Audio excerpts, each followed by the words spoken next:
Right, let's bring in our guest now. We've been talking a lot about the personas of these two candidates. So let's focus a bit more now on the policy, the issues. It seems like when you look at the numbers, really the big thing that seems to hit American voters the most right now is the economy. I mean, it seems like everyone's worried about the economy, whether they're Republicans or Democrats. I mean, Doug, Sean, let's start with this with you, Sean Safford. You have done a lot of writing on the economic fortunes of the Rust Belt, its political implications. How important is the economy going to be in those key states?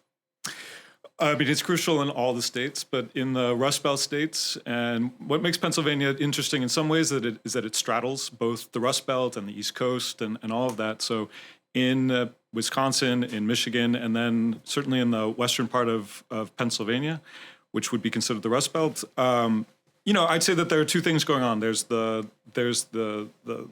economic, issues that have emerged since COVID that we've seen here in France as well, inflation being the primary, issue that has affected elections throughout, the Western world. And so housing prices and inflation and all those things are a concern. But Donald Trump has certainly made a big issue about the question of manufacturing and the sort of big picture of what's been going on in the American economy, with respect to the global economy and China and all the rest.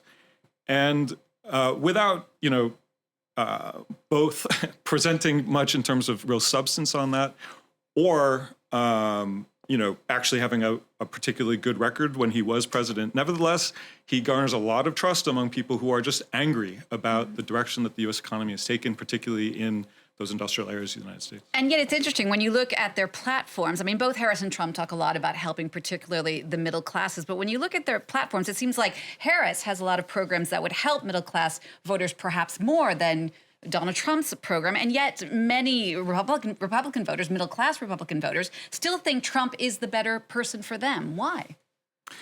It's complicated. I mean, Trump spent, 13 years on television convincing people that he knows about how to run a business. And, to be fair to him, he did run a business. We don't really know how much money he has, but he has more than Kamala Harris does. And that's convincing to some people. But more importantly, I think, without being too critical, people are sometimes a little turned off by just, another policy program that's kind of to tweak this and tweak that. People are attracted, I think, to the big picture. We're just going to take it to China, kind of aspect of Trump's campaign.